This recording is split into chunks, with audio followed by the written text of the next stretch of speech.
গুমের পর টাকার জন্য ঠিকাদার মোহন মিয়ার উপর নেমে এসেছিল ভয়াবহ নির্যাতন। আর সেই নির্যাতনের কথাই চিঠি লিখে স্ত্রীকে জানিয়েছিলেন তিনি অপহরণকারীদের মাধ্যমেই। সেই মোহন মিয়া এখনো ফেরেনি পরিবারের কাছে।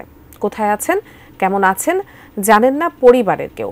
আবুল কালাম আজাদের রিপোর্ট, ছবি তুলেছেন আব্দুল আলিম।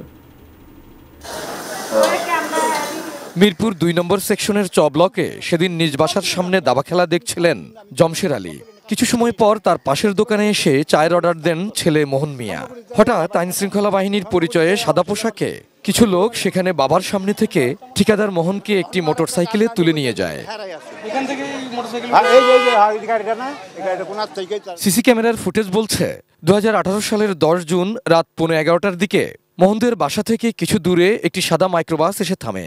সেই মাইক্রোবাস থেকে ৪-৫ জন বেরিয়ে আসেন সাদা পোশাকে।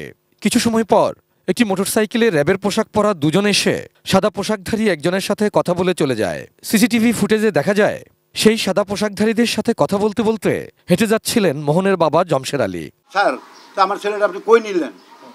আপনার ছেলে জিজ্ঞাসাবাদ করে আমরা ছেড়ে দেব। মোহন মিয়াকে তুলে নেয়ার কিছুদিন পর একজন লোক তাদের পরিবারের সাথে মোবাইল ফোনে যোগাযোগ করেন। মোহনের বন্দিদশার ছবি নিয়ে তাদের বাসায় এসে তিনি জানান আইন শৃঙ্খলা বাহিনীর হেফাজতে আছে মোহন। ছবি দেখানোর পর আমি বললাম যে হ্যাঁ, এটি তো আমার ছেলে।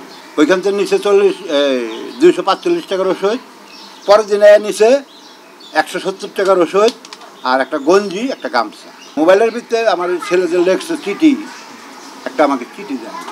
বন্দিদশা থেকে স্ত্রীর কাছে চিঠিও লেখেন মোহন মিয়া। কি ছিল সেই চিঠিতে? ফুরে র্যাবে আমার নিয়ে অনেক অত্যাচার করছে, আমার অনেক মারধর করছে করে আমার কাছে 3 লক্ষ টাকা দাবি করছে। গঞ্জি গামছা লয়ে গেল, পরে কি করলো আবার আসলো, আইলো গঞ্জি গামছা কি দেন নাই, কয় গঞ্জি গামছা দিমু কি, মোহন এখানে নাই।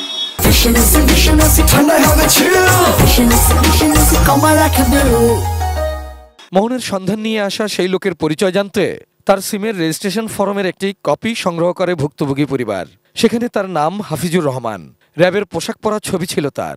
ঠিকানা ব্যবহার করা হয় খুলনা পুলিশ লাইন্সের। তার সাথে কথোপকথনের একটি কল লিস্টও সংগ্রহ করে তারা, যেখানে দেখা যায় বিভিন্ন সময়ে 3 দফা মোহনের পরিবারের সাথে মোবাইল ফোনে কথা হয় হাফিজুরের। মোহন গুমের ঘটনায় মিরপুর মডেল থানায় তখন 2টি সাধারণ ডায়েরি করে ভুক্তভোগী পরিবার। 6 বছর পার, ঘরে ফেরা হয়নি তার। পরে আর মামলা নিব না, র্যাবের বিরুদ্ধে আমরা মামলা নিব না, কারণ তার নিল না। তারপরে সাধারণ একটা ডায়েরি নিল। বাবাকে ফিরিয়ে দেওয়া হোক আমার কাছে, সবার মতো আমিও বাবা বলে ডাকতে চাই। আমি আমার বাবাকে ফেরত চাই। গুম কমিশন হওয়ার পর নতুন করে স্বপ্ন দেখছে মোহনের পরিবার। বিস্তারিত অভিযোগ জানিয়ে অপেক্ষায় তারা। কবে ফিরবেন মোহন? Abul Kalam Azad, ATN news, Dhaka.